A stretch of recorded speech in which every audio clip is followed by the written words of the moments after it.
What up? What up? What up? My name is Randy Little, man. This is Rec League Podcast.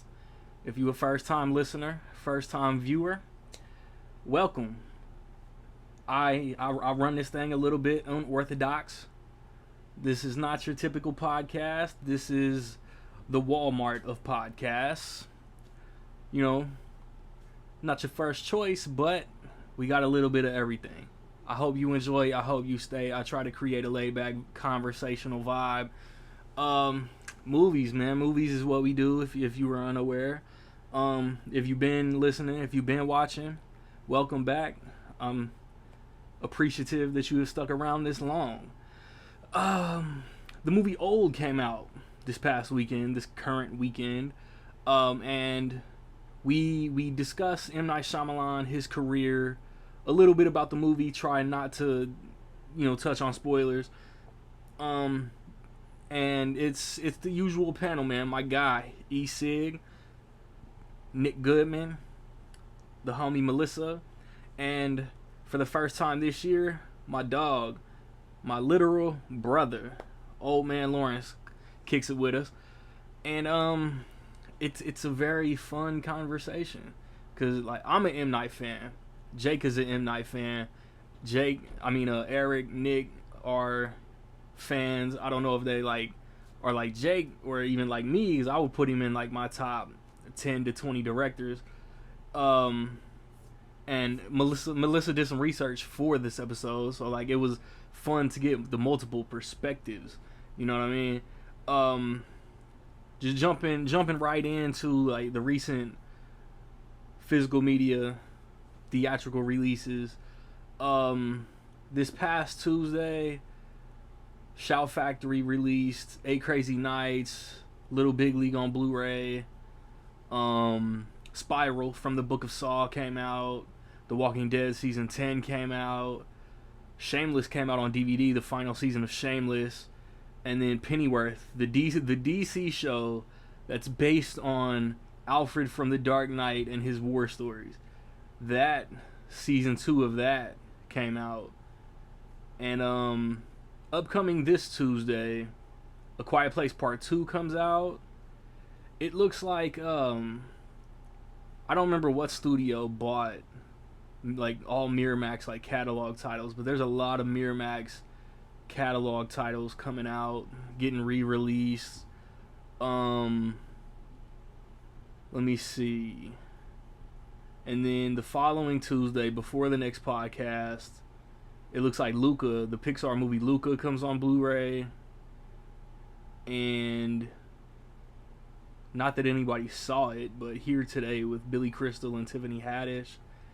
And then theatrically, a couple weeks ago, we had Space Jam: A New Legacy come out. We had Escape Room Tournament of Champions come out. This past weekend, Old, obviously, the purpose for the podcast, Old came out to the theater. And then Snake Eyes G.I. Joe Origins came out. And then the Mark Wahlberg movie Joe Bell came out. It didn't come to my theater. Nick saw it, but you can find him on social if you want to know how it was. And then this upcoming Tuesday, we got Jungle Cruise with The Rock and Emily Blunt, and then The Green Knight. All the A24 movie savants might be losing their shit over that one. And then the weekend before the next episode, The Suicide Squad comes out. So I'm excited for The Suicide Squad. Yeah, when I come back, we're gonna talk M. Night Shyamalan, man. It's Rec League Podcast.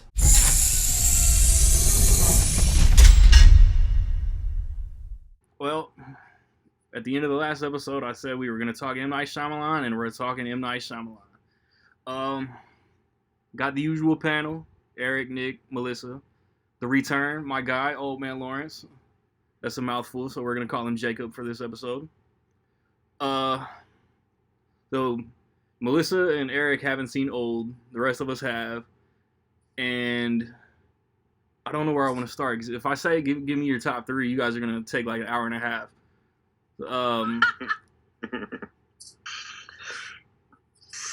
I think Probably. I think Nick and Jake have the same favorite as I do. Melissa, do you have a favorite M. Night Shyamalan movie for now? Yeah, I'm gonna say Signs, just because Sixth Sense and Unbreakable I haven't seen for 20 years or whatever, but that's 4. I really like Signs, and that's probably gonna be my number one. Eric? Unbreakable would probably be my number one.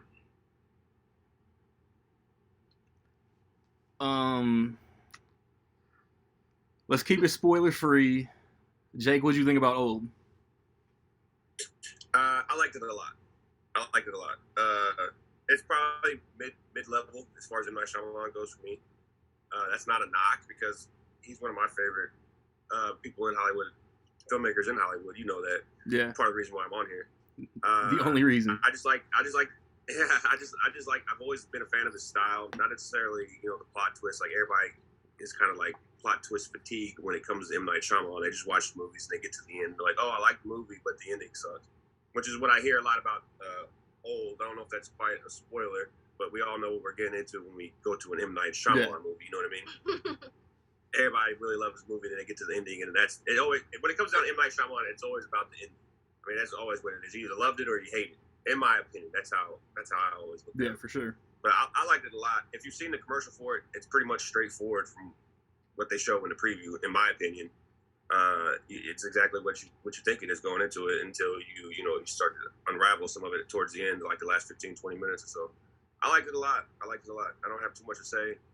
To not spoil it, I guess it's kind of hard. Yeah. But I thought the acting was really good. It was on point. At the beginning, you have to pay attention in the beginning. I feel like I missed a few things when it comes to like dialogue. I do too. Movie theater, especially because I didn't go to a high-tech fancy movie. I actually went to an old school movie theater where the technology was a little outdated. I took my mom on a date, so it's one of those ones where you know how the sound, the voice depends on like where it is coming out of the speakers, like in the room or whatever. There were some muffled voices. I feel like I missed some important information just because the sound quality wasn't that good in my theater. But I liked it a lot, man. I'd say it's mid-level M. Night Shyamalan to me. I wasn't blown away by it, but I enjoyed it a lot. That's what's up, Nick. What you think? I've also got it ranked. Like I did my ranking on Letterboxd, and it's right in the middle of his. Yeah, exactly. It's literally right smack dab in the middle. Like it was like a ride. Like watching the movie was like a roller coaster because like it started off. And I was like, okay. And then, like, sometime towards the middle, I was like, is this a masterpiece? Is this, like, his best movie he's ever made? And then, like, as it got toward the end, he starts, like, indulging in his stuff a little more. I was like, okay, wrap it up. Let's go. But, like, yeah, I was super into it. Like, sometimes you'll be at a movie and you'll, like, look at your phone to see what time it is or something like that. Or, like, I didn't do that at all. Like, the girl I was with, I was like, shut the fuck up. Like, she was asking me questions. I was like, stop. Like, I was like, glued to it. So, like, that... Shut your mouth. Shut your fucking mouth. Something. Like, I was like, that... Even if it wasn't a great movie, I was like, that doesn't happen that often, where you're just, like... Yeah. You know, hooked on everything. Like, you're trying to figure it out, like, with the characters. Just the premise was just creepy. Like, it wasn't a lot of, like, jump scares... which I liked. Like, there's a few, obviously, but, like, it wasn't all just, like, boo, Like, they used the premise, just the idea of, like, time slipping away and you not being able to do anything about it is just scary. Like, that's horrifying, yeah. Yeah, like, that's just scarier than any, like, violent thing that could happen. And, like, the whole cast was, I thought, great. Like, the cast was, like, tremendous. And it had, And I was, like, again, like, not giving anything away. I will say, though, it has the best fake rapper name I've ever heard. That was like, amazing. In any entertainment thing. I was like, oh my God, that's amazing. That rapper sounds like somebody the kid from The Visit would listen to. Like he's got a poster up in his room or something like that. Yeah. It's actually a sequel to The Visit. Could have been a sequel to The Visit. Anyway. It's all in the same universe. Yeah, it's all just one movie. But yeah, like I said, like not perfect. The like there's Shyamalan definitely theory. things like with you have to go into spoilers to like talk about like the imperfect stuff. But Yeah, I enjoyed it. Like, as far I saw like 3 movies this weekend, and it was like absolutely the best movie I saw this week. Yeah, it's in my top 10 right now for the year, but this has also been kind of a mid-year. I don't think it's in my top 10, but it's somewhere. It's on my list of movies for sure. Yeah. His marketing was fantastic for sure. Yeah, I like really enjoyed it. like a week ago, Jake's brother texted us in our group chat and was just like, "I don't want to see Old. It just looks too creepy." Right. Did you see that, Jake? Yeah. Yeah, Jason was like, "I don't want to see Old." Man, where What do are y'all? your thoughts on it, man? Same as you guys. Like, I don't want to spoil anything. It's why my YouTube review is useless because I don't say anything. I say I liked it. I don't want to. I tried to beat around everything I didn't want to say. There's like I told y'all, there's stuff at the beginning that you think is just like throwaway, like scenes, dialogue that comes back around. Yeah, just like when they first get there and they're creeping out, and like it's like the mystery of like there has to be a way. And so every attempt, you know what I mean? Like they're stuck, and then time passes, and time passing is the enemy. And yeah, like it's really good. Like Shyamalan is actually one of those Scorsese, Nolan, Villeneuve, Tarantino directors that if he's coming out with something, I'm watching it. Yeah, agreed. And I kind of want to piggyback off what Nick was saying. It was Nick, right? Talking about it was like a roller coaster from start to finish. Kind of like halfway through it, you know, you're like, is this a masterpiece? Because I got that same feeling, and I think the reason I got that feeling is because of the tactics that M. Night Shyamalan uses when he shoots his movie. The set, the actual beach itself, man, it was beautiful. Like, everything about it was just like gorgeous. It was very well shot. It's very small too. Like, you think of a beach like a wide open beach, but it's actually a very small included part. So it's like kind of creepy, and he plays with his visuals. As we all know, the way he plays with the camera angles and stuff, it's masterful in my opinion. Hey, but in Night Shyamalan, it comes down, as always, it comes down to the story itself, and I think that's where people usually get. He usually loses people. Everything that wants to kill you is beautiful at first. So, man, where y'all want to go next? Talk about some of his missteps, or maybe some of his misunderstood movies, or what? Does he have misunderstood movies, or does he just have like shitty movies? There's some really controversial. I will say that. No, he definitely. Are they misunderstood, or are they just bad? No, they're misunderstood. It's at least one misunderstood movie in there. I will say that the last time I watched The Village, I don't think I gave it a fair shake, so I'm really looking forward to rewatching it. I like The Village. And then I love The Village. I don't think The Happening is as bad as people make it out to be.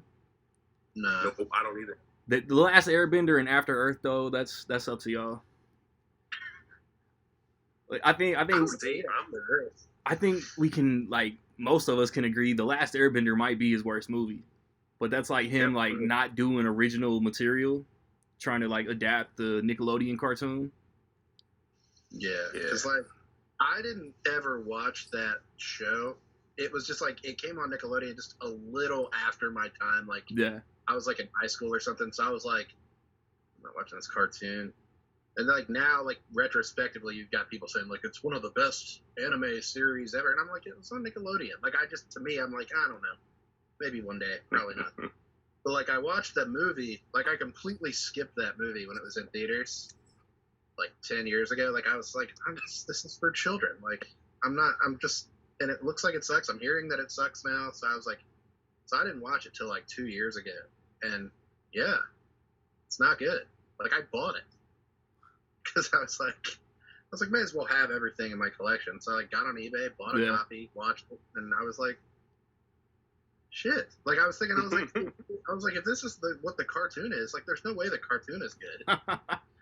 Yeah, but you said it. It's definitely not what the cartoon is.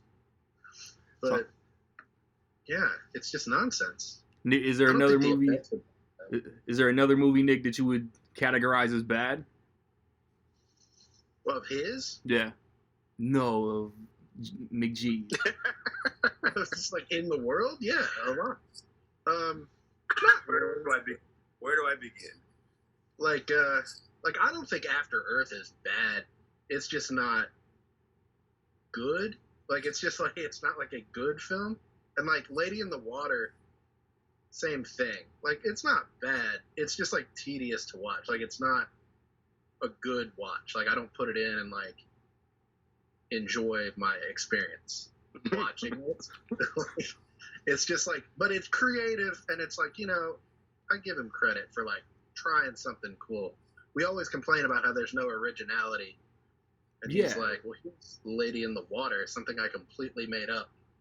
He's only got 3 movies that you can say aren't original, and 2 of them are sequels to finish the trilogy. Yeah. Eric, what's his misunderstood movie? Now I would say Lady in the Water.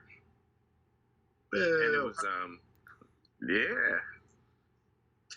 I mean, what would you call the story of Lady in the Water? I thought it was like a bedtime story that he made up for his kids, and he's just like flipped it into a movie. Yes, it's a fairy tale. That's what I mean about it being misunderstood. And it's not one of his best. It's not even top 5 when it comes to Shyamalan. I just believe it still is misunderstood.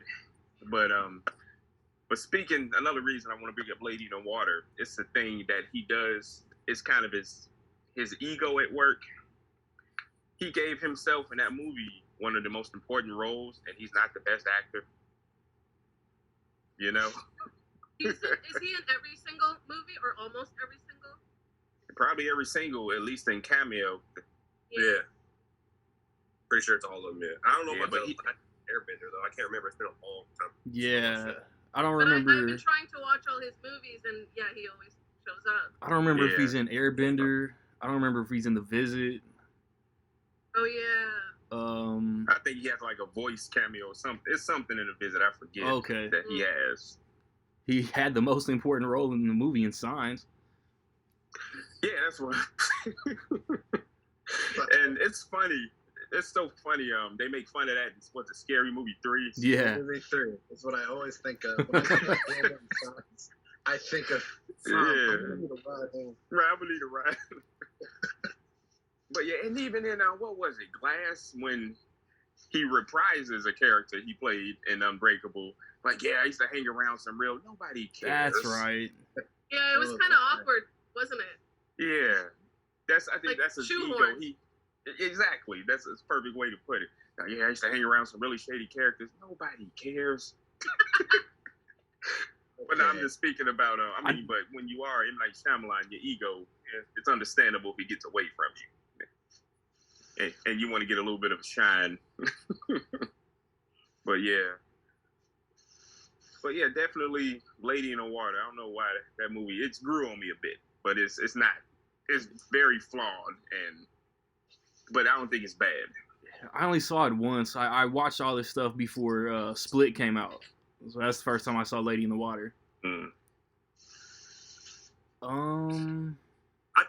think M. Night's biggest problem is I think when he just came out and he hit the scene with Sixth Sense, like it just blew everybody away. Yep. And it set the bar. It set the bar incredibly high. There's nowhere else to go but down. Yeah. It's kind of like what people say about Borat. It's like it's a trick you can only really pull once, and then. And he proved that wrong. Yeah. Yeah, but even still, like he had to disguise himself as like other people. Like it was like he couldn't just do. But like Jacob said, it's like the major blowaway of what he did. You do that once, and then it's kind of like, where do you go? Like Eric. Yeah, it's like the Sixth Sense, the twist. I mean, the movie is great. Like I feel like everybody talks about the twist. The movie is great. Like you don't get to the twist if you're not invested in the performances, the characters. Everything about the Sixth Sense is great. Phenomenal. You get to the twist, and the twist is so simple. It's like, and then you can watch it again, and it's like, holy shit, he's not even looking at him while he's talking to her. And I don't know how he did it very subtly. But it's like with so many of his other movies where he's like, I have to have a twist. Yeah, he backed himself into a corner with that. It requires like a lot of explanation. It's like you thought the aliens were just here, but they're here, and they can't drink water too. It's like, yes, that's a twist. And it's like the village was where he like tripped himself up with it. The village was like, you thought this was the twist, but there's another twist on top of the twist that explains the twist. And it's like the village, like the Sixth Sense to me was like going along, like was really good. Like it was real creepy, atmospheric, like everything about it was creepy until they got to the twist. And it didn't need the twist, to be honest, in my opinion.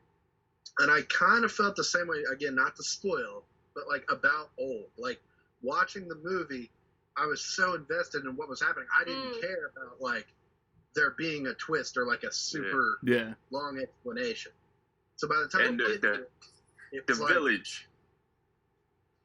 Yeah. And I forgot about can we talk about the village a bit? Because so I really, really wanted to see this for this podcast, and because so many people said that this movie is an allegory for the Trump era. Has anyone ever heard this theory? No. Like, obviously he made the movie before, so it's accidental. But I was like, oh, that's so interesting. I'd really like to see this movie. So, man, I tried so hard. And I'm sorry, like Nick said, he loved the atmosphere. Everything you liked about it, I just didn't. I just really didn't. I tried so hard. I I think I watched an hour and then maybe like another half hour. And I was like, oh my God, I just can't take it. I didn't even get to whatever, but you can spoil whatever. But man, if I don't even like the parts that people like, what am I going to think about the parts that people don't? Because I was just like, oh my God, this doesn't do it for me. But I'd like to hear what people like. And anyway. Without spoiling it, I don't know, y'all can spoil it if you want. I'm circling back to one thing I said about Shyamalan. I forgot about the village. And he gives this this long monologue at the end. Long Remember? Yeah, when he's sitting there. And it's a really cool shot because it's like the camera isn't on him. It's on his reflection, right? Y'all remember that scene? Yeah. Yeah, when he comes in and he gives like a 10-minute speech. It's been a while. What the thing is. The thing about the village is that it's not a village so much as it's a blah, blah, blah. And it's like... Yeah, you see what I'm saying? When I'm like, man, he just got into super exposition mode. Expository, yes. Yeah. Like that's what it gets with so many of his other movies. It's like you have to explain the twist so hard that it's like not effective. It's like you thought I just blew up a train, but when you go back 20 years, I didn't just blow up a train. I blah blah blah blah blah blah, and then you have to show a flashback scene, and you have to do this and do this. Right, like, right. Yeah. It's like Nick, the I really like how you said, Nick, about the Sixth Sense, how it was a simple twist. Like it looked simple to the audience, but it was so well crafted and was so subtle that I don't think anyone saw that coming. And that's what was so special about that movie. And it's so hard to recreate that magic. Yeah. So be honest, everybody. And my brother says this. I don't believe him. And they even speak about this. So the famous scene in the movie, I see dead people. M. Night was saying that he thought people would get it there. Oh. Nah. And some people claim to have gotten it there. Like my brother, I don't believe no. It just looks like everybody's just being like rude and inconsiderate to Bruce Willis the whole movie. Until the end. My dad swears to God he called the twist, but I didn't watch it with him, so like I have no way to It's prove always about Nick's dad, isn't it? Yeah, my dad swears to God. He was like, I knew it as soon as he was talking to the kid. I was like, shut up. Like, they didn't. I think we got you don't know. Somebody actually tried to spoil it for me, and I watched it late. I was so damn terrified, and for good reason. I found it really scary, and I haven't revisited for that reason. Like, I'm not looking forward. I think there's a lot of things that I will enjoy, but there are some things that were so hard. And someone tried to spoil it for me, but like you said, Eric, I didn't understand what the hell they were saying anyway. So, then when you watch the movie, you're like, oh, okay, but that's the only way I could see that someone called it. If someone tried to like plant the seeds, and then when they saw the movie, they're like, okay. But if you just go into the theater completely blind, he did a fantastic job of not giving that away, right? Yeah. Even the title gives it away, but no one knows that until the end. Yeah. It's like he's talking to his wife at the table at the restaurant, and she's like not even looking at him. But then like she gets up and like says something. She's like, "Happy anniversary," Yeah. or whatever. And we So just it's not assume like that she's mad. Yeah, it just looks like it's she's not being just real talking cold. to him, but you rewatch it. Wasn't It's like, there? oh, she's not even looking at him. It, There yeah, was a funny joke on Twitter about how people are like, "Oh, it's more believable to us that they just had a bad marriage than anything else." It's like I That's totally how we believe think. Yeah, I think their dynamic was like super relatable. That's why Right. nobody really questioned it because it was almost like you felt bad for him. Like you got so caught up in what they were actually going through. Yeah. And it it struck a chord with you emotionally yeah. that you didn't even connect. In my mind, I didn't even connect that. And when I got to the end, like it literally blew my mind, like it did for the majority of the people that watched it. Yeah. Yeah. Not my Yeah, dad. the clues were all there. Not my dad. Right. But and it's one thing, talk about super attention to detail. It's certain filmmakers. This is like a Nolan or Scorsese thing. So Bruce Willis is left-handed. And at the beginning, he's writing his notes with his right hand. And because if he was writing it with his left hand, you would have saw he didn't have the wedding ring on. And Shyamalan pointed that out. He's like, you got to write with your right hand because you're not supposed to have the wedding ring on. And somebody might have picked that up. Interesting. I don't know But if any would of he y'all... still have his wedding ring on if I he did not died catch while that. they were married? No, because at the end, that was the part of the initial reveal, remember? Because Yeah. he had his ring and he didn't have it on. Yeah, okay, never mind. I forgot that, so that's hard for me to remember. But yeah, that's interesting. Yeah, that's just... Honestly, I was so scared when I saw that movie. It terrified me, and it was around the same time of Blair Witch. And I know people make fun of Blair Witch, blah blah blah, but you know me, I'm a baby, so I was terrified. I did not want to go to my basement. I still lived with my parents. I was pretty young, so like, I watched it alone at home. What was I thinking? And I didn't want to be in the dark. Like, oh my god. So yeah, it really did a number on me. And it's not so much the twist; it was just everything. Like I think you guys always say, the imagery. builds at imagery. I remember. You didn't want to... You mean you didn't want to be alone in the tent and have the things break apart? Stop. I remember like when the kid gets up to pee in the middle of the night, and he like goes to the bathroom, and like the woman's walking through the hallway. Yeah. I remember that scaring the shit out of me. I'm getting like PTSD. Yeah, that's how scary I found it. Yeah. I was like 10 or 11.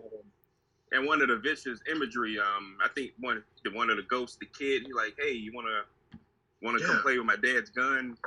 Oh my god! And he turns around. That's the absolute worst for me. Yeah. I like the scene where the kid was hearing like voices at the top of the stairs, and he goes in there and he pushes him in that little closet or whatever, locks it, and he comes out, and he's all bloody and stuff. I was like, man, that's it. Yo, That's terrifying. what was the Easter egg like? If there was something red in the scene, that meant like there was a dead person or something. Oh. Yeah, the doorknob was red. The balloon, the red dress, the lady at the funeral. Yeah. Yeah. Yeah, that was something that was real cool that I heard about like right after the movie came out. My God, Yeah. What a scary, scarier than I even remembered. Yeah, but it's like I see dead people was such a pop culture phenomenon. People probably got that movie spoiled for them without even seeing it. Yeah. If you didn't go to the theater, you were pretty much screwed, I think. Yep. Yeah, but no, one more thing on that movie. With Haley Joel Osment and what's her name? Who played his mom? Toni Collette. Toni Collette? Toni Collette. So deservingly so. And Shyamalan. Look, you know what I'm about to say. Deservingly so. They got those Oscar nominations, but I think I forgot. Bruce Willis, if there was ever a role, he should have got nominated for anything. It should have been this one. It's a real nuanced performance, but you can see Bruce Willis is still in acting mode. He still cares a bit. I think this is one of his best performances. Getting shafted in the Sixth Sense is what sent him to the Walmart bargain bin. Yeah, because after because in this movie I don't get it with Bruce Willis, because like when he works with, like, I think he's good in The Sixth Sense. He's good in Unbreakable, and I think he's good in Moonrise Kingdom. Yeah. Like, who even thought he would have been good with Wes Anderson? But like, I think he's great in that movie. And I was like, I understand why he must love just like the paycheck roles. Like, he must love it. Yeah. That's the only explanation. Because like, he's good. He's good in things. Yeah, he obviously knows what those paycheck roles are. He put zero effort. Yeah, like he must love doing that now. Like, that must be his thing. It's easy money. Yeah, but who doesn't? I mean, there's some actors who don't do that, but I mean, come on, I probably like it too, and you know, he has kids and stuff. I guess. He got grown kids. Yeah. You're right, they are grown. Good point. Adults. He's got ex-wives. Right. Yeah. Yeah, I kind of hate when the Academy does that. It's never the actor. Well, I shouldn't say never. It's so often not the actor that I think should be nominated. It's always like, I don't know. They have to have some kind of hype around them, or like ingenue. You know, like I don't know. It just reminds me of so many examples, like Casino. How everyone's like Sharon Stone was great, you know. But I always think De Niro is so great in that movie. But it's always like it always has to be something with a. It can't be the expected actor, I guess is what I'm trying to say. Like, why can it be expected? It's like, we expect that, so forget about it. We're not even going to talk about it. Like, you know, Brad Pitt got all the hype in the Hollywood movie, and I was like, come on, I thought, like, Leo was so much better. Anyways, I could go on for days. But that Bruce Willis thing that you bring up, that really reminds me of controversies like that. Mm-hmm. It was very subtle, like I keep saying, but it was very good. Yep. Yeah, that's why when it comes to Academy Award and stuff like that, I really don't pay attention. Right. To actors, best actor, best actresses. What I pay most attention to is usually best film, because no matter what's in that category, you're going to get some good movies. But yeah, it's best actor, best actress, supporting actors. It's almost like the NBA, like a makeup call. You know what I mean? Like you should have got it for this role in the Academy. It's very political. They do that a lot. It's very political. Yeah. Like, all right, we'll give you this award because you know it's like a lifetime achievement award. But really, there's lots of campaigning and That's what I was. Me and my wife was watching Dog Day Afternoon like a week ago, and she was talking about how great Al Pacino was, and she asked me, "What you think Al Pacino's best movie is?" I'd say probably Sin of a Woman. That's what he won an Oscar for, and she like looked at me like cross-eyed, like what? Yeah, nobody thinks. Yeah, and I was like, well, that's what he won the award for. Like, he didn't win for The Godfather. He didn't win for Scarface, Carlito, like the ones that you would assume are his greatest movies. It's funny because Scent of a Woman is a good movie and all, but everyone says hooah, and I rewatched it. It's like he only says that twice. Yeah, he doesn't say it a lot. That became this huge pop culture thing because I guess people were so tired of his like you guys say about Bruce Willis doing these movies that it's like what do you do? But no, Randy, I'm just teasing. Like, I wouldn't say it's his best, but yeah, you're right. He got awarded for it. Yeah, you remember what you won for. Son of a Woman is like when everybody does an Al Pacino impression, they're like, whoa, like they like do their eyes and like, ooh, like that's what they're doing. They're not doing, you know, Carlito's Way or something smaller. They're like doing the most animated, like, either Scarface. Yeah, for sure. It's like The Revenant was Leo's makeup call. He had so many other like historic roles before that. Don't get me started on how they feel about Leo. You know, like it's obvious there's some vendetta there. But it's like neither one of these dudes have worked with MNightShyamalan. So what are we really doing? Yeah.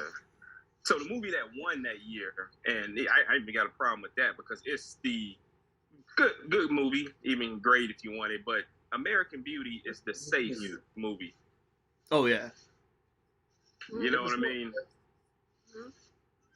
But yeah, we could be on that. Like Melissa said, we can talk about that all day.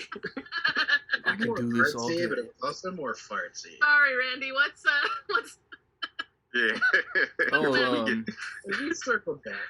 So, The Happening. Why don't you guys take more of an interest in science?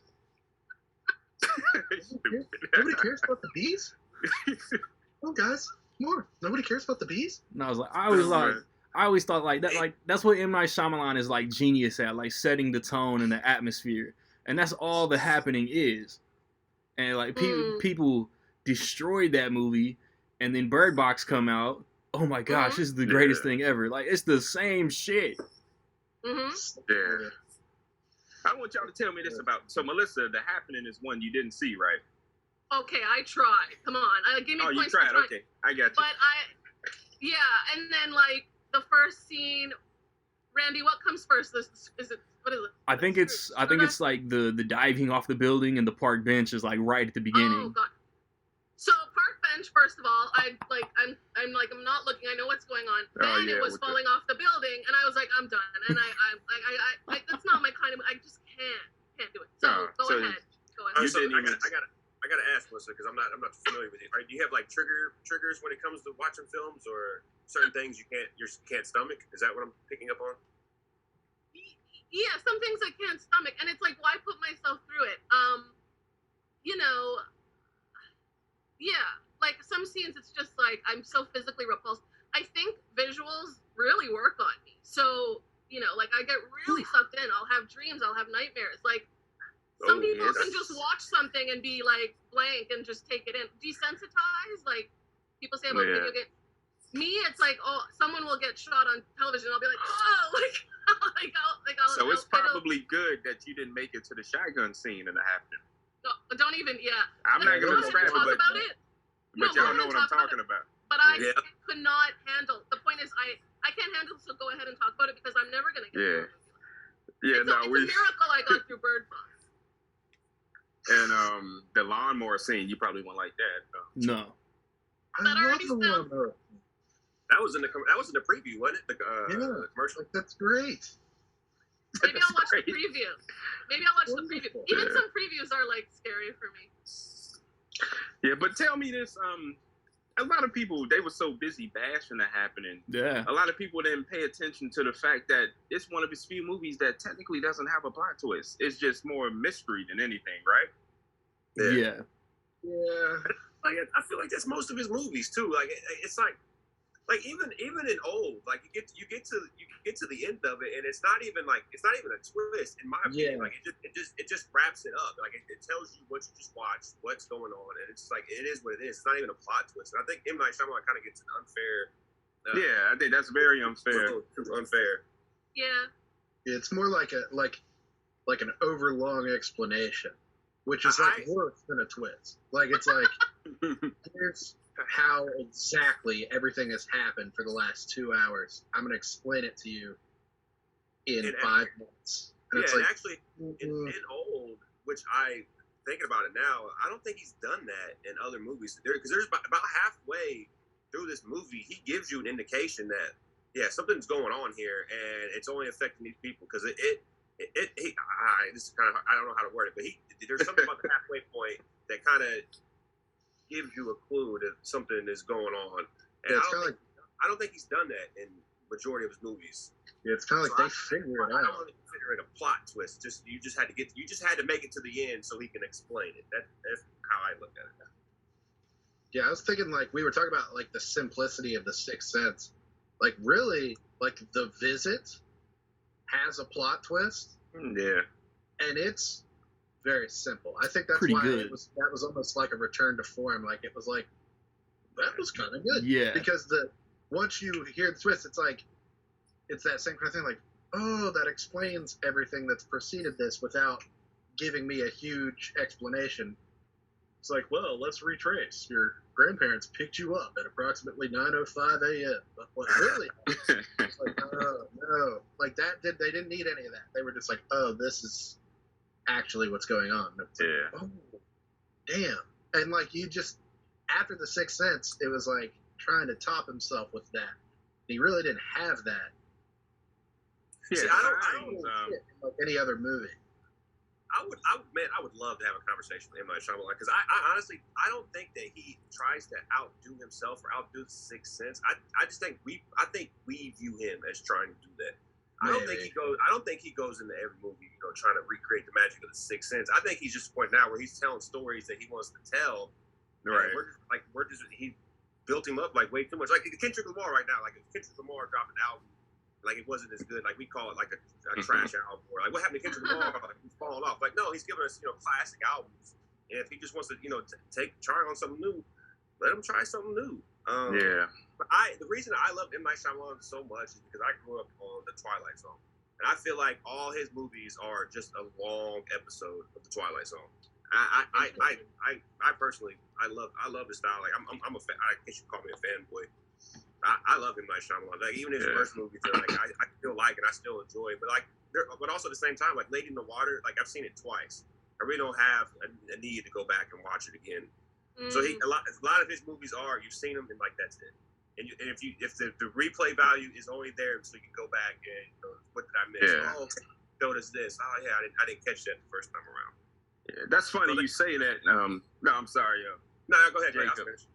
No, so basically after Earth, if you want to be honest, I look at that more as a failure of Will Smith than M. Night because he was hired for that, and this was, people forget is, even though M. Night wrote the movie, Will Smith, it was his story and idea. That was all to try to get Jaden out there, right? Yeah, he was trying to make his son a star, and even after that, M. Night, I guess, reassessed his career. He went back, people forget, to his independent roots. Because The Visit, Split, all those movies were independent. Blumhouse. Even Glass, even Old, and it's only distributed by a big studio, but he made all those independently so he could have his freedom back, and I applaud him for that. But yeah, it's I think is he the most misunderstood filmmaker in Hollywood ever? Probably. Man, it's. You ever see on South Park? I think it was like the Imagination Land episodes where they were like talking to all the movie directors. He's like, what if it doesn't go to the imagination? It goes into your dreams. He's like, that's not a solution. That's a plot twist. He just keeps thinking like Michael Bay. What if you go in there and it's like, bosh, and everything's like, blah. He's like, that's not a solution. That's special effects. He's like, I don't know the difference. Anyway, I feel like that's him in real life. He was just talking about like having a conversation. I feel like that's how it would go. He'd be like, what if? Yeah. What if it didn't do this? He'd be like, no. And even him, he seems to have a good sense of humor about himself for real, because he was on Entourage, poking fun at himself, Yeah. I don't know if y'all remember the episode. He met Ari to give him a secret script or whatever, and Ari took some jabs at his plot twist. It was funny. Vaguely. Yeah. He was on The Tonight Show promoting Old and probably a bunch of other shows, and he's really funny. Like, he has a very good sense of humor about his whole mystique around him now, for sure. All right, it's really interesting what Jacob said. Like, when you put out good art, people's expectations kind of skyrocket at that point. Yeah. Oh, yeah. So what's the best performance in an M. Night Shyamalan movie, and why is it James McAvoy in Split? No way, I have one too. I was gonna say Rory Culkin in Signs. Oh yeah. And I know no one would say that, but the kids in Signs are great. Osment, et cetera, but so I saw Signs for the first time because of this podcast, and man, I was blown away. I was like, what a prodigy! He was incredible. Oh my god, I was knocked out. Signs is amazing. I love everything. Yeah, that's something. But I forgot. You know what? That's a good one too. James McAvoy Split. That was damn fucking good. Yeah, James McAvoy. Yeah, because of the role that he played. Roles. I like Mel Gibson in Signs a lot too. He was better than I expected in 2021.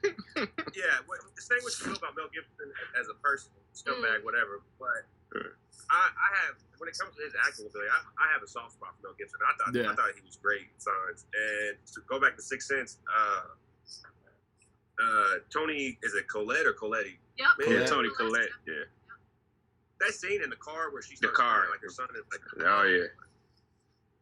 Man, I mean, she's a she phenomenal has an amazing career now because of that movie. That movie picked it all off, I think, right?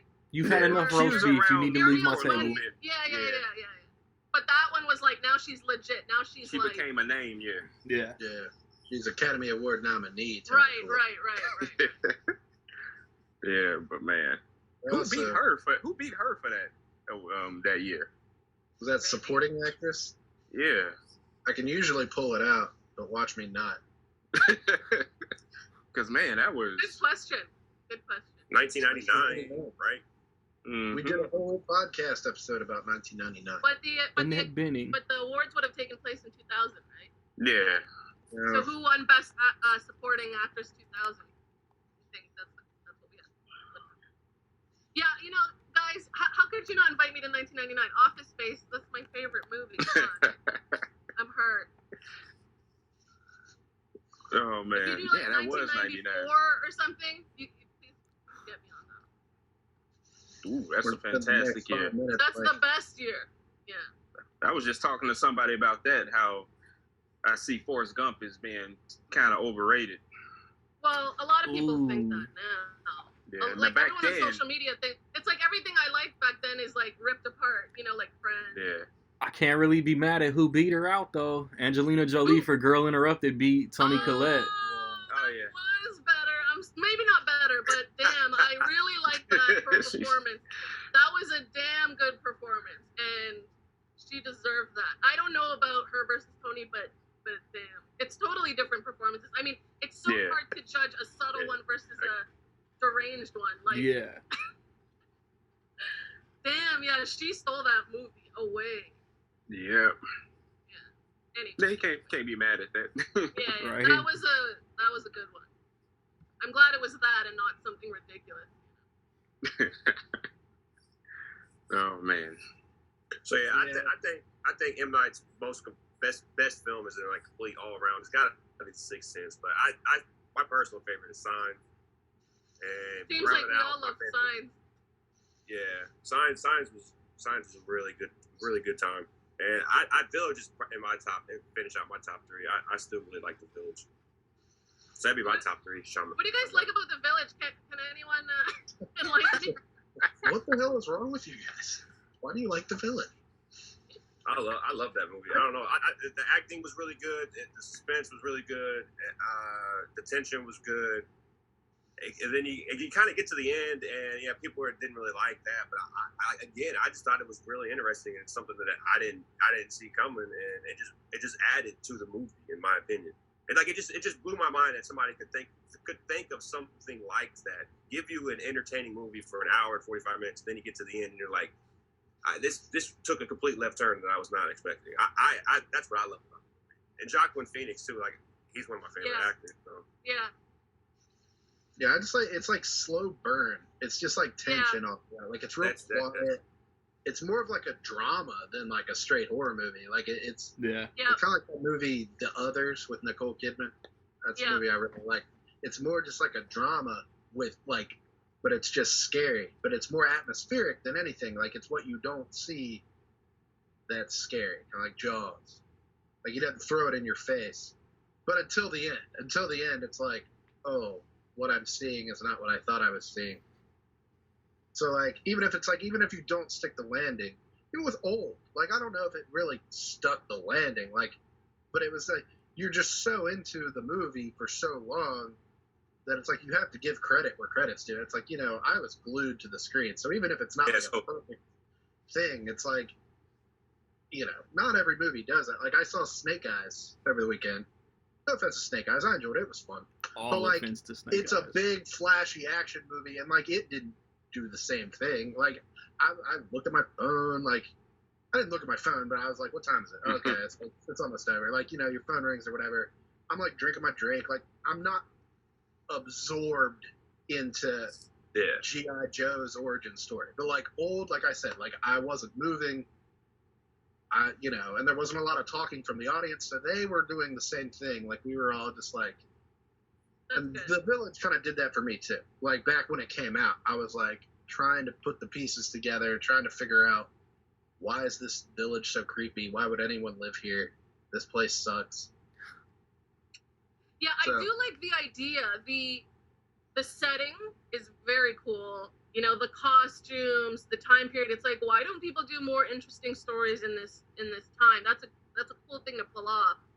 But piece by piece, it just wasn't working for me. Like, yeah, the actors. Yeah, that's fair. I can definitely see that. Yeah.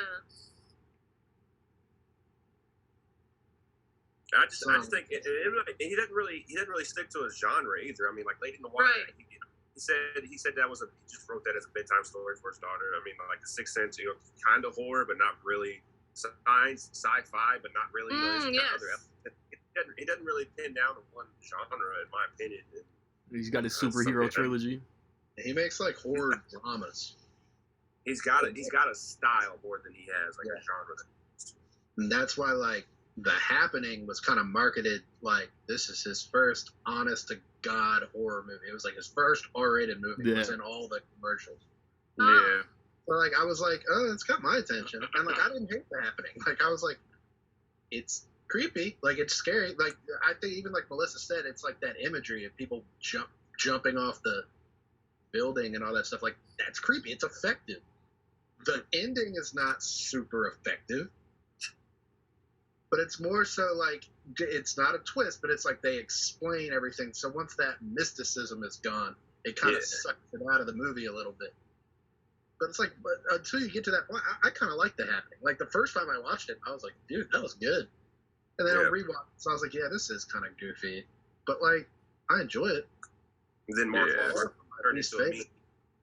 Yeah. That's like his disaster apocalypse kind of movie, right? I don't know. That's how I kind of see it. It's definitely a disaster. What? No. I think that's in retrospect, like that's the funniest thing about it is Mark Wahlberg's like acting.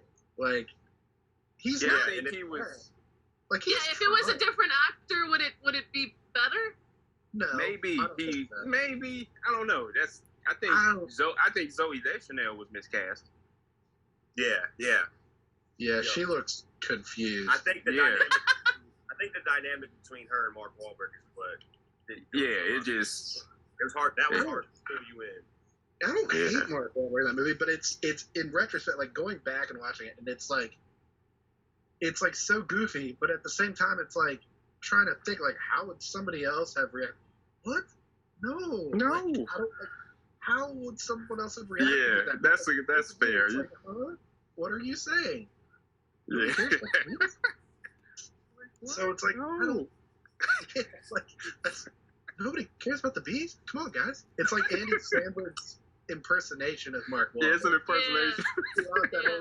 Nobody, come on, guys. Say hello to your mother for me. Nobody cares about the bees. Oh no. Like, do I think it's bad? Like no, but it's like so goofy. But I think that's what he was going for with The Happening. Like to an extent, at least a little. Like I think he was trying to go. A little over the top, like I'm gonna make an R-rated horror movie. I'm really gonna go for it, and like I don't hate The Happening. Nah, it's some rather great. I think one of the better sequences in the movie doesn't involve. It's with John Leguizamo. This when they're in the car and he's trying to calm him down, and he looks and sees the rip in the thing, and I think that's a well played out scene. I think John Leguizamo is really good in that movie, actually. Yeah, but and what happens next? Yeah, what happens next? and it's very, I guess, and Melissa talking about imagery and stuff like that. Yeah, it's one of the more like realistic car crash things you'll see in a movie. Oh, I'm so glad I didn't continue with it. Yeah, it's but yeah, it's But anyway, let's talk about Signs, just the rest of the episode. Yeah, sure. But you know what? I think the only, because I think Unbreakable to me is my favorite movie of his. I don't think it's his best movie objectively. But there's certain reasons why I like it. Unfortunately, it followed. It came out a year right after Sixth Sense, right? Yeah, Thanksgiving 2000. Yeah. Yeah, and that's a lot of hype to be the movie that follows. With the same actor, Yeah, the same actor. And like Jacob was saying, I don't know, people expected it to be the same, but it's funny what he does with his genres. They're not really the same. And it's a lot of interesting stuff in that movie. And Unbreakable, the relationship with his wife, and I think Shyamalan does the masterful job of showing, not telling. like at the hospital after the train crash, the kid puts their hands together and then it just slips away. Like, okay, so that's their relationship. I don't know if y'all remember that particular scene. And I think Unbreakable has some of his best, of course, after The Sixth Sense, some of his best dialogue. Because there's a lot of talking in that movie. Yeah. Samuel Jackson's character, is really good, really good. It's a superhero movie. It honestly is. It's a comic book superhero movie. And it's way, look when it came out. You know, it's way before its time. It's before people were. Yeah. Yep. I don't even think. So I don't know if that horror movie misunderstood or not, but he got like spurned relationships in a lot of his movies. Interesting. That was the thing with Mark Wahlberg, Zooey Deschanel. It's a rough marriage and Unbreakable, and then other ones. Sixth Sense is almost like an allegory for it, right? Mm-hmm. Like twisting the audience's expectations of it. Yeah, I agree with you, Nick. You said Unbreakable is not really a horror movie. I remember. I agree. No, I don't even think of it as like scary. I didn't when it came out either. But like, you think of it as a Shyamalan movie, but I'm like, that to me is not even like. Yep. It's not scary. Like, there's nothing really scary about it. It's more just like a mystery, like a thriller. Right. Yeah. And even in After Earth, the dynamic relationship between Will Smith and his son, you know what I mean? Like, it's a strained relationship. So yeah, he's really good with like making me Signs and his kids. Oh yeah, Signs. Oh man, that family is really interesting. Like, I don't remember like the Village. Everybody was kind of fucked up. Like, I don't remember if family or whatever. Yeah, I had no idea. Like, who is related to what's going on? Like, what? Isn't Adrian Brody was like running around. The Village is wild. Isn't Catherine Hahn The like? Village is so good. I love The Village. I like The Village. Maybe I'll give I it think of the The Village. third I'm like, chance. Isn't Catherine Hahn like sending the kids to her parents for like the first time in like however many years? yeah. Oh, there's something going on there. The last Airbender, guys. He's the last Airbender, so the other Airbenders. The water and the fire didn't get along at all. Or whatever. I don't even remember what that. But like, I couldn't tell you the plot of that movie. If I got paid $1 million to explain the plot. I've only seen it once, and it was when it first came out. But I wasn't into the cartoon either, so. Yeah, that's the thing about The Last Airbender. A lot of people just don't watch the source material. I wasn't about to watch like multiple seasons of some shit to like watch a just movie to get that's a gonna movie. suck anyway. Like, I was like, I'm gonna watch the movie, see what's up, and it made me think. I was like, I'm sure this isn't as good as the cartoon. Mm-hmm. But, like, at some point, you have to like look at the cartoon and just be like, is this worth making into a movie? Like, something about like the whole thing was weird to me. Like, I just the whole idea. But you know what? To answer that, it's definitely good enough source material to adapt into a movie. But the thing is, he shouldn't have done it. Yeah. He should have hired a writer who was familiar with the source material, because he obviously didn't get it. He could have directed it and just hired a writer, but you watch the movie, it's just so much. The movie just has a cloud over it. It's the whitewashing of the characters. It's even before you get to the actual movie. It's like the dialogue. I remember taking a video of like they were talking, like she's like, no, like girl's dying or some shit, and he's like, no, you can't die. And she's like, no, my soul is now going to the water spirit, or like some shit. He's and like it's crying. like He's crying. I was like, man, I hope they got paid like a lot of money to like. And it's weird. Something about the dialogue. I don't know if he was. It's like, just. I can't even find the word. It's just so horrible. I watched it for like an hour and a half. I'm like, what is this about? I didn't give it like. I think I landed at like a 2 stars, because like, I think the effects are okay. Like, there's people that were like the effects are trash, the story's trash, the costumes are trash. I remember thinking the effects were like kind of cool, and like. Do y'all remember the teaser of the movie when you see him with the bow staff doing the kata, and he does his thing and the camera backs out and backs out? You see everybody's coming to attack him from ship and air and land, and he's inside the thingy. I don't know if y'all remember. Watch that teaser. Yeah, the scene's not in the movie, but the teaser captured. Yeah, Hey, it does. That's what Paramount specializes in, great trailers for ass movies. Yeah, and for this one, Transformers. I got a question about the Last Airbender in general. Okay, I want to know when they made this movie, when this got the green light to go, were they like trying to turn this into like a franchise? Or, yes, for sure. they were.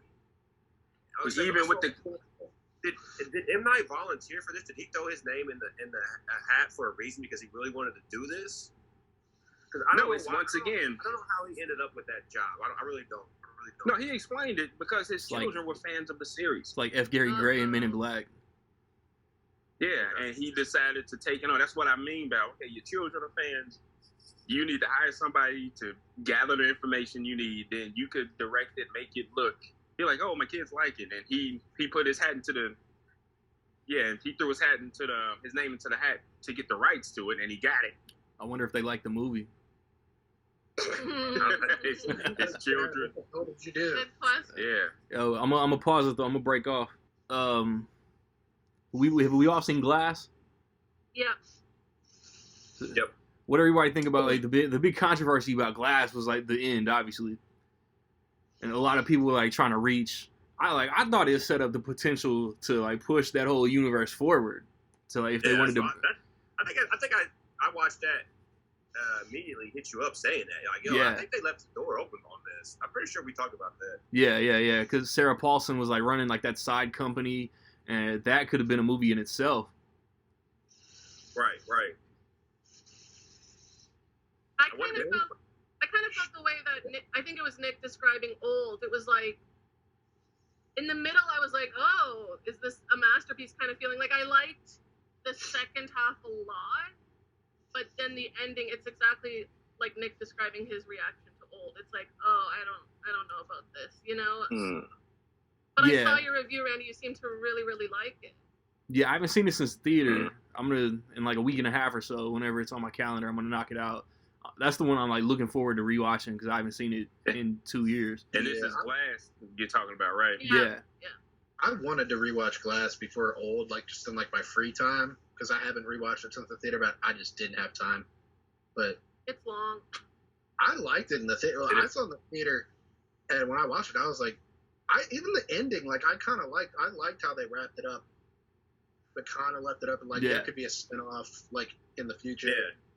It was one of those things like I didn't really know like what people were saying about it, and then I got home and like looked at Rotten Tomatoes, and I was like, wait, huh? Like I was kind of confused. I didn't like it. Like it wasn't as good as Split or Unbreakable. Yeah, I'm sorry. I don't think it was. But I don't think it was either, but I think it was good. There are good things about it. I think Samuel L. Jackson is fantastic in it. Yeah, but the whole thing didn't quite come together for me. Yeah, that trilogy reminds me a lot of the Dark Knight trilogy, in my opinion.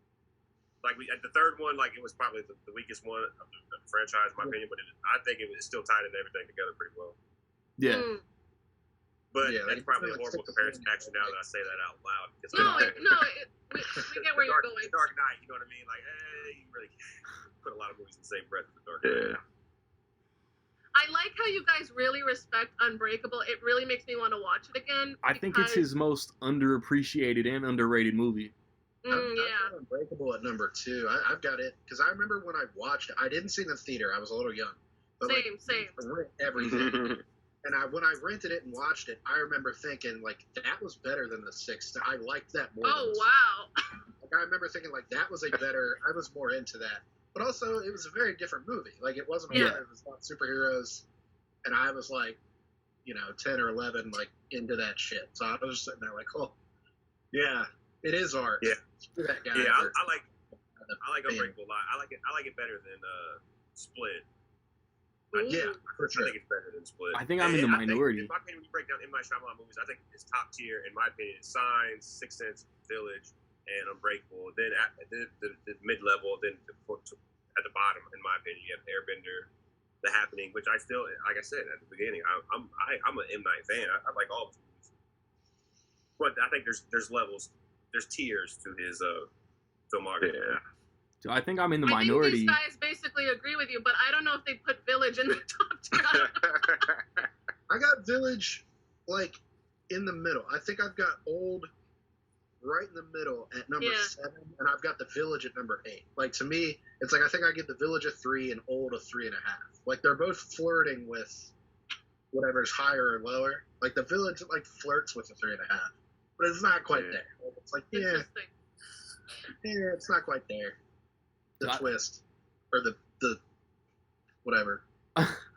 Oh man, I really wish you guys watched Old though, so we can talk about it. I want to talk about it. Yeah. Hey, I definitely want to see it. Is it just in theater? Yeah, I don't think it's streaming anywhere.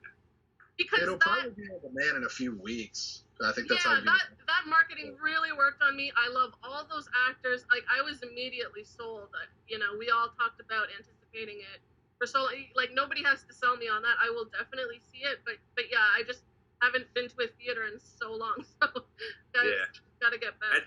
That's the world we're living in. If you think about how crazy the world is, my mom even asked me, she's like, "This isn't streaming anywhere." I was like, "Man, this is 2021, man. Yeah. Like, no, let's go to the movie." No, I actually love going to the movies. You know, it's just things where I live. But it's like it's just times we live in. HBO Max. Just that thought up your head, like, man, 2021. Who would have thought we'd been here? I know people like that too. They just want to stream. They don't want to go anywhere. Yeah. Like, it drove me crazy before the pandemic. You know, that would have been a way for Universal to get more streams on Peacock, though. So they did it with the Boss Baby. I don't know why they wouldn't have done it with this. Yeah. Probably Amazon probably wouldn't let them, honestly. Oh, maybe. Yeah. I don't know. Because what actor got really mad? It was for Tenet, right? He was pissed. What, Nolan, like, super pissed? Nolan, yeah. Nah, well, like, HBO Max or Warner Brothers announced their 2021 plans after Tenet came out.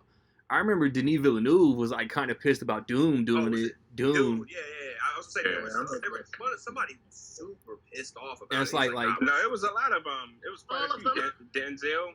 I think because his movie, The Little Things. I think the Wachowskis came out and said they don't want Matrix 4 doing it. Yeah.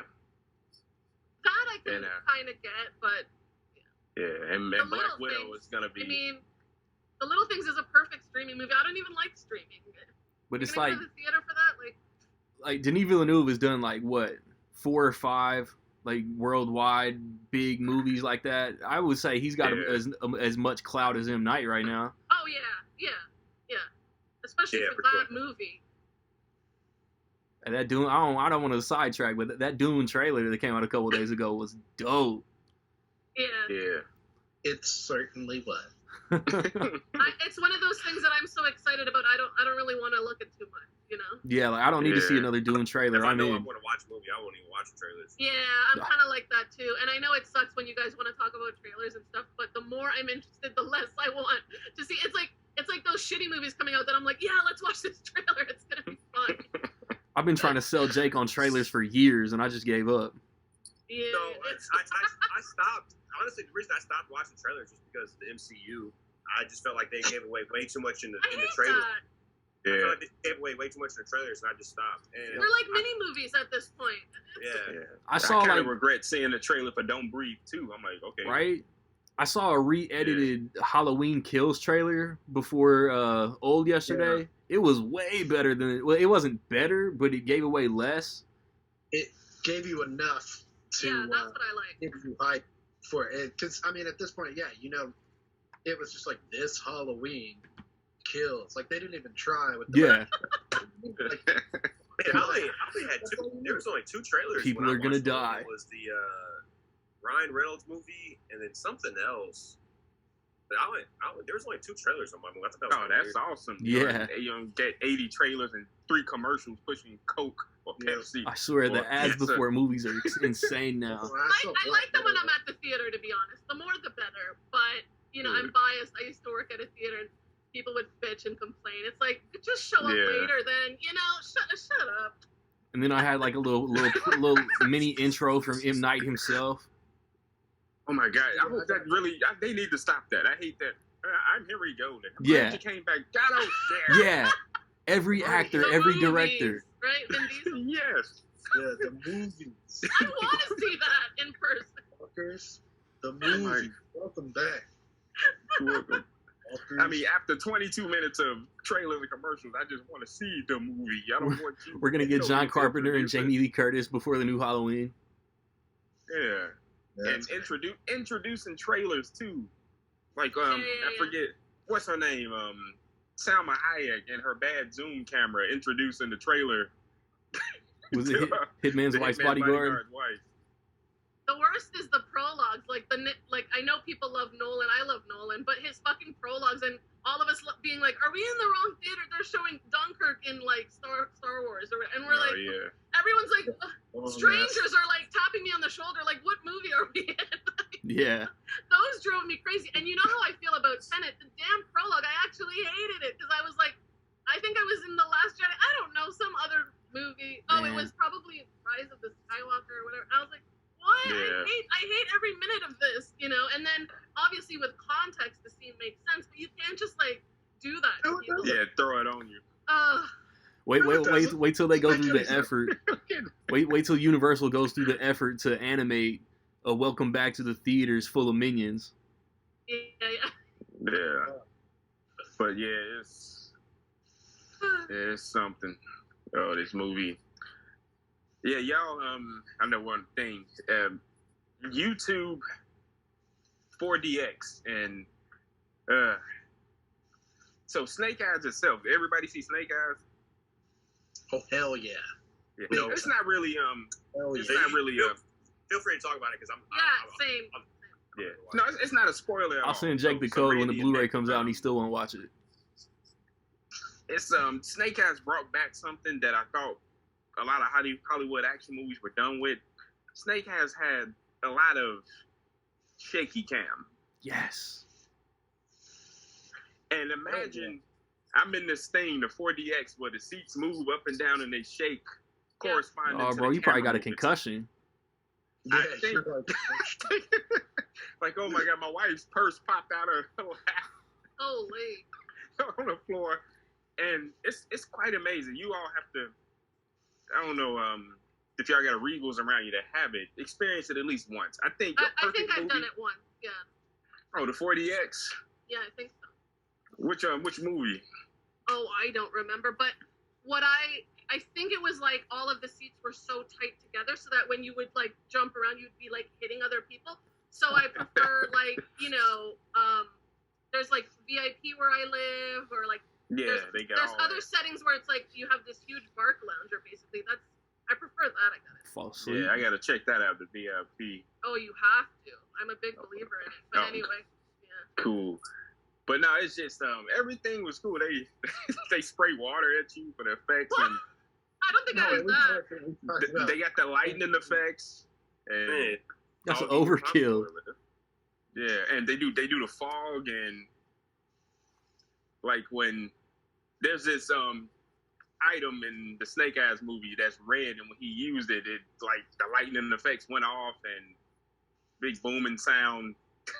That seems like too much work. Yeah. For a movie like a theme park. I would have liked the movie less. It's kind of like a theme park ride, an extended, but I don't think Snake Eyes lended itself that well to the format. Yeah. I was already Seems like flirting too with much giving work. Snake Eyes a 2.5. That would have hurt the movie more for me. Oh man. Yeah, But I maybe think it was a like. movie.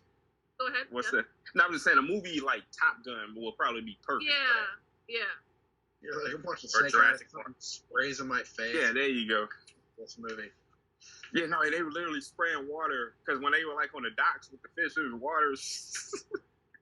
Are you It's shitting weird. me? That's not even like a part of the movie. Like, they're just, hey, fish boy. And it's like, oh, God. ew, water. But anywho, I just wanted. Did They're they? doing a sword fight and somebody just comes up and stabs you. Yeah. Oh, That's what I was gonna this say. is awesome. I love this. Oh man. Yeah, when I saw everyone's lukewarm reviews of the movie, my excitement went down. Yeah, it's. I thought it was okay. Well, it had its moments. There's actually kind of a plot twist in Snake Eyes that I didn't see coming. I mean, I was like, Yeah, I know what you're talking about. That was halfway through, neat. I was like, oh, Was so there? that's the dynamic of the story. Yeah. It's not art. It's probably the best G.I. Joe movie. It's kind of hard. Like, it's not high art, but like it's something. Like, I was like, I wasn't like pissed when I got up and left. It's probably the best G.I. Joe movie. Now there's a scene in That's the a movie hard probably. where you do the Leo DiCaprio thing.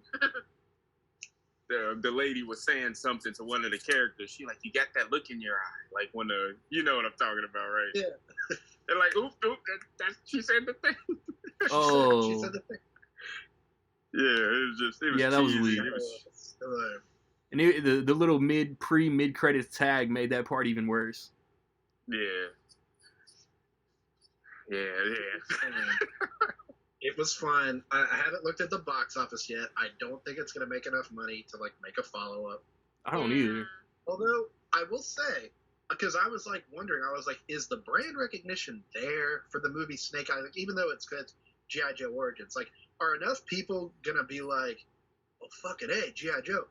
But I went to the movies real late Thursday night, and I went kind of early on Friday, like 1 o'clock or so on Friday. Box And office still both isn't out. times, I saw people wearing like G.I. Joe shit. really? The whole family at 10 o'clock in front of me in the concessions were like wearing camo shirts. Like the little kid had like a G.I. Joe shirt and all this stuff. And then when I saw Snake Eyes, I swear to God, the little kid had a G.I. Joe face mask. Wow. I swear to God, it had the Cobra logo on. I can't really see, and I wasn't about to stare at the child. Yeah. Like, But what movie would they make? The business Because decision, I don't think the Snake Eyes warrants a direct sequel. They have to pick another character. Yeah, it's or like, do you just bring in G.I. Joe, the crew? say, G.I. Joseph. Duke G.I. Like- Joe Origins or just Snake G.I. Eyes. Joe? Yeah, I grew up on G.I. Joe's. I really don't have any interest in the movies at all. And Wow. that cartoon, I mean, like, have you seen the cartoon G.I. Joe movie from like the 80s? Oh yeah, I have it from '85. No. That shit is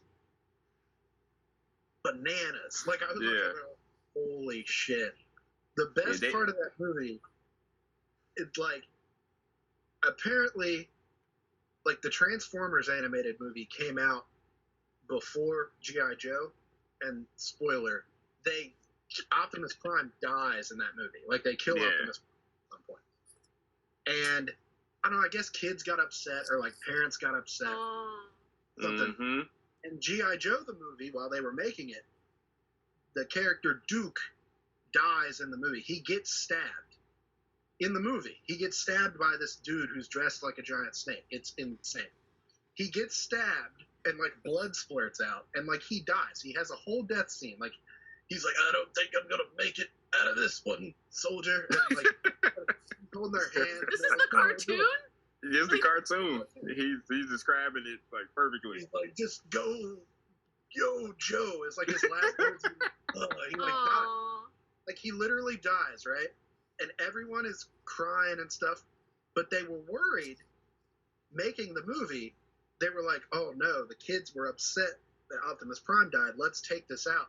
So in the movie, he clearly dies. He clearly has a death scene, and everyone around him is like, stand up, soldier. Don't let him see you cry, and like all this shit. But when he like dies, he goes, ugh. And somebody's voice, they just added a voice. Somebody goes, Yeah. oh, he slipped into a coma. Real Yeah, subtle. I remember that. It's just Like, even he's before I knew just what playing ADR it. was, that just stood out. Like, And at the very end of the movie, they blow up something, and all this stuff is falling from the sky. They're like, we did it, Joes. And somebody goes, and guess what? Duke is awake. Yeah, and they're just like, fuck yeah. And at the Yeah. very end, the dude is standing, at the very end of the movie, the last scene, the dude is standing looking at all the stuff fall from the sky. And the girl goes, oh, the last of it is falling from the sky. And he looks up and he goes, thank you, brother. And like, that's the end of the movie. And I'm like, who are you looking at? He didn't die. yeah, He's not dead. I'm Yeah, like, they. this is the most insane movie I've ever seen in my life. God. Thank you, brother. Yeah, but if they really wanted to do something, I don't know why with these properties, they should make a Transformers movie where the G.I. Joe team takes them on to destroy the Decepticons and help the I Autobots. watch it. I mean, at this point, why the hell As not? far as that, it wouldn't be as bizarre as that animated movie. I think I saw something that supposedly like Scarlet might be like an Easter egg to a possible Transformers crossover. Really? I don't know what Samara Weaving didn't even seem interested, so I don't know what it could be. Not at all. Just like, was there enough? Did enough people see Snake Eyes for that to even matter? I doubt when they do that in the future. Like, that's my whole thing. I'm like, will enough people give a shit? I imagine it finishes no higher than third at less than 10 million. Oh yeah, maybe. I mean, shit. You got Old that I read was projected number 1. Black Widow, Space Jam. Maybe it didn't finish higher than 4th. It would just, to me, Snake Eyes would have been a great movie to not open in the summer. Like, that should have been like a February, March, something where it would have had its own little bubble. It was originally October. Not even That's October. last year? What's up? October of last year? Maybe. I think it was originally scheduled for last year. I just think it should have had its own little bubble. And then maybe more people would have given a shit about it. Yeah, Probably not, though. I don't know. I gave a shit about it. I think it was a 2020 delay, and they moved it back like a full year. They did one of those complete year delays, and then saw the lack of competition in the summer, and it still bombed. But, like, there was competition in the summer. I'm surprised they opened Space Jam right after Black Widow.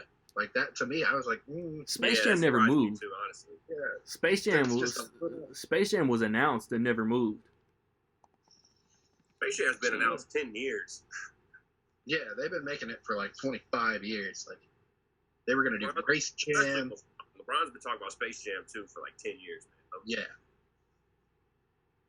They were going to make a movie with Jeff Gordon and all the Looney Tunes and call it Race Jam.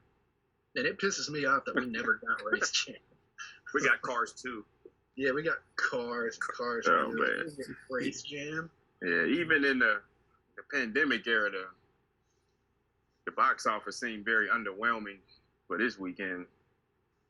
Probably. You found the results? Yeah. I mean, Old didn't cost that much to make, so that'll probably be all right. But Snake Eyes, good. Yeah, I know Snake Eyes wasn't cheap. It didn't really look cheap. Like, I kind of liked it. Like, I didn't dislike it.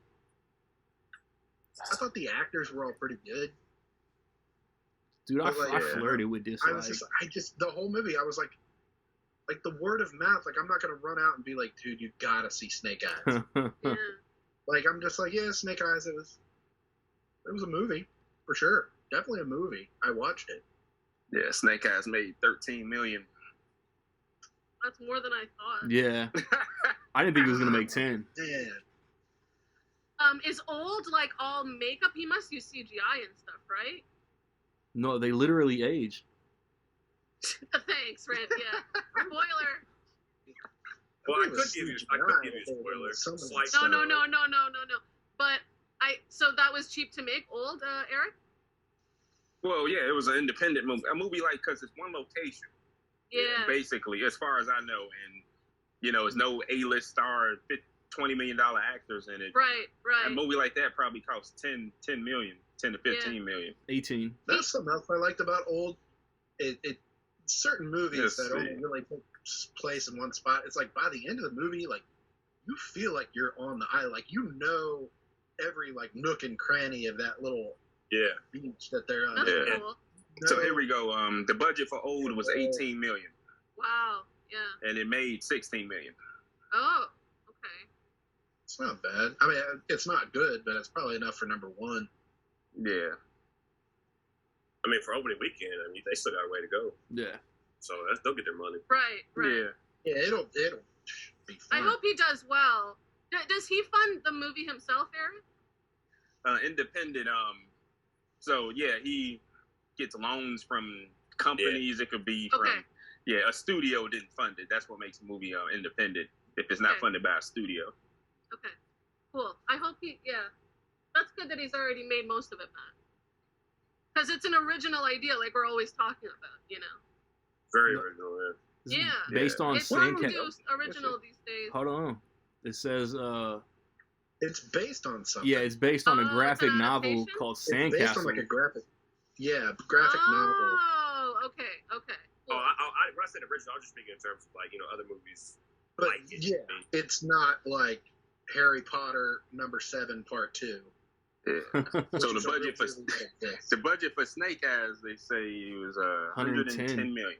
Oh, Oh, Paramount's taking a massive L. that kills me. Like, it's why like, would I they don't do? know. Like I said, like I just don't think the recognition was ever going to be there, and it makes me sad. Like I like Henry Golding. Like I like that he got a lead in like an action potential franchise. Like to me, that's really cool. He's a cool actor to like do that, and I'm just like, oh no, because it's just not gonna. Was all this financial planning done before the pandemic, I guess? Yeah, it had to have been. Yes, but like, was it ever going to make That's that so much much money. Like, oh my god. Now here we go. So that's with marketing, 110 million. The production of the movie itself was 88 million. Wait, are you saying both of those together is the? After marketing, it's 110 million because they factor that into the budget after. But the movie itself, just pre-production to post-production, was 88 million. Okay, I see what you're saying. Yeah. Yeah. Oh that sucks for Henry Golding, but whatever. Yeah, that's what I'm saying. Like, they still have the Crazy Rich Asian sequel coming eventually, but he. Yeah, I think he'll be fine. That sucks for the Paramount. Yeah. Yeah, it just I don't.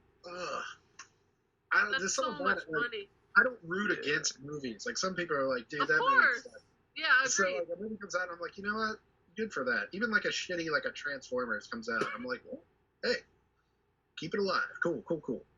Making the world better. But like, I worry about old. I don't worry. It's gonna make its money at the very least. Yeah. But I'm like wondering, like its word of mouth is probably gonna be mixed to negative.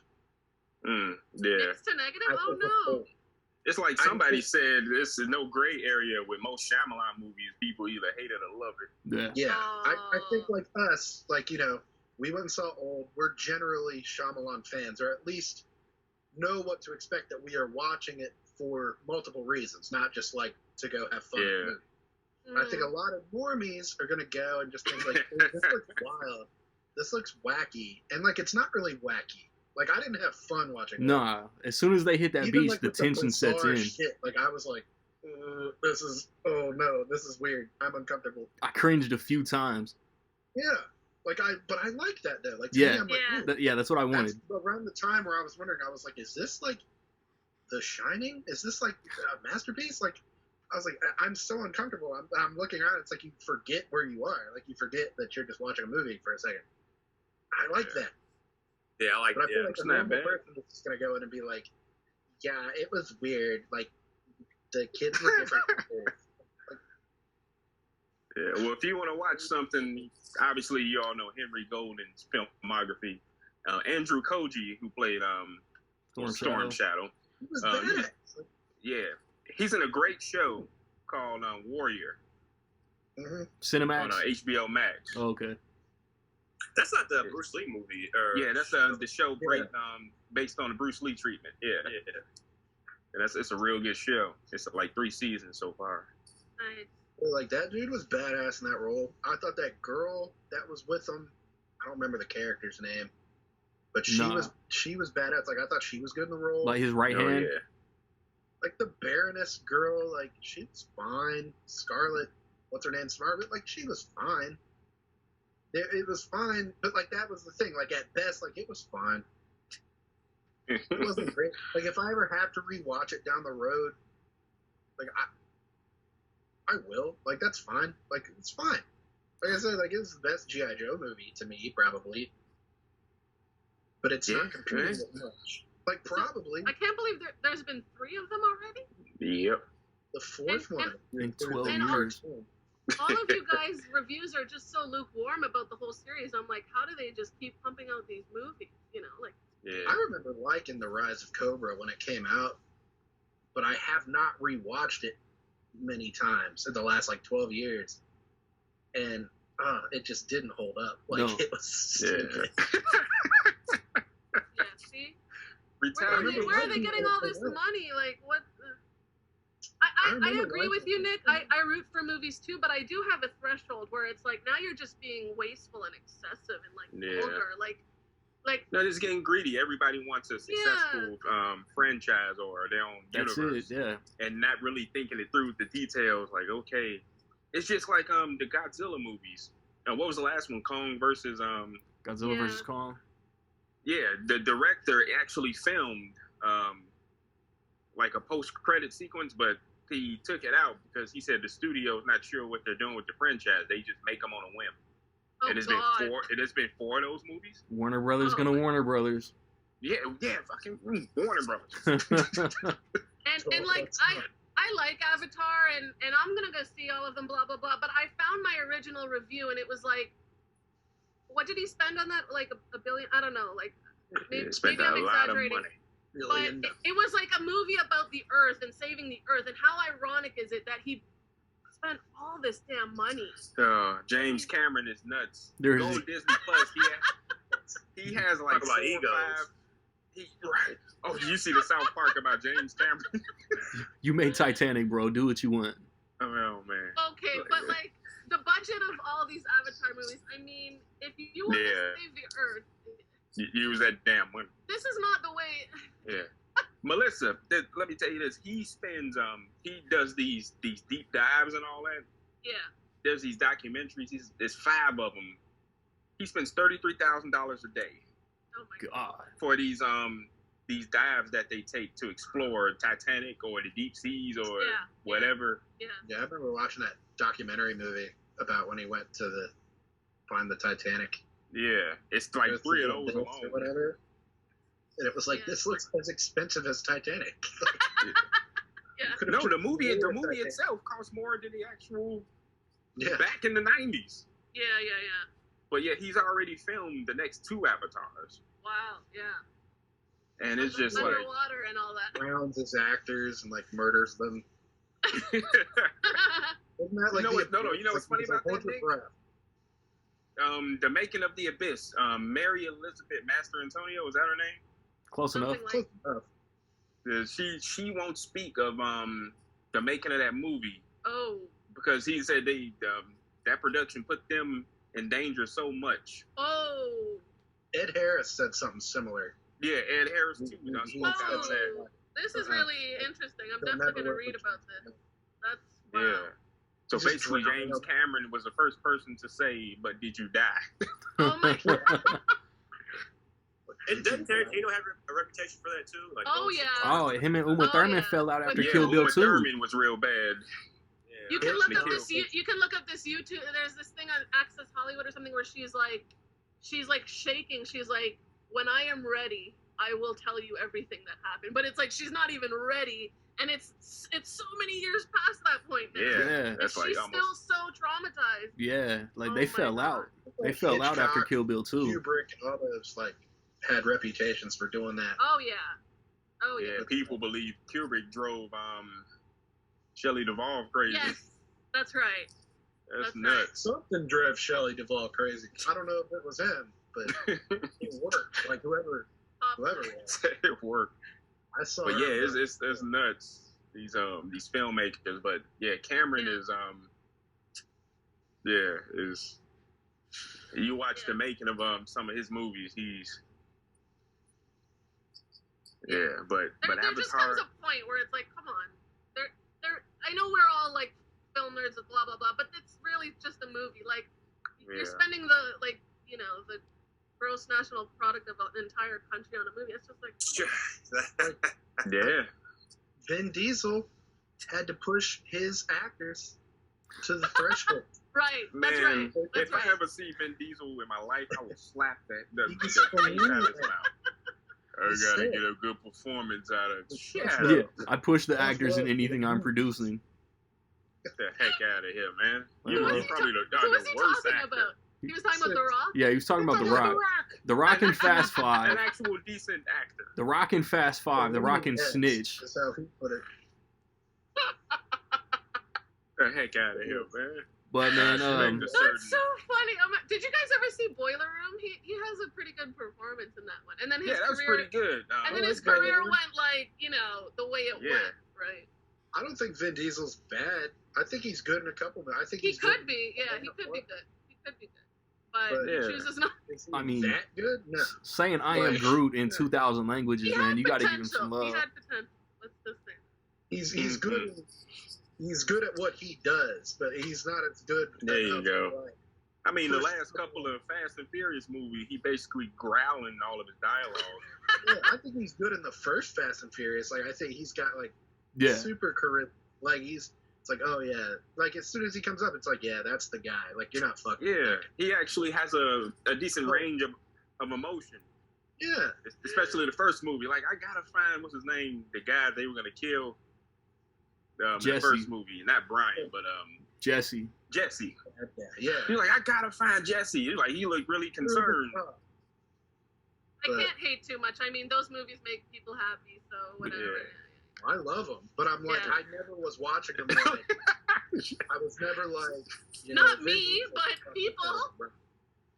Like I mentioned, between Vin Diesel's growling acting and Charlize Theron's sexy whispering acting. Hey.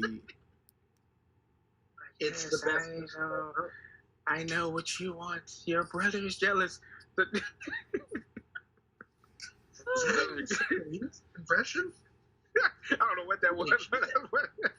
Yo, let me whisper. Let me whisper the end of this segment right quick. I'll come up with an idea for 2 weeks from now, and then we can talk about the rest of this off.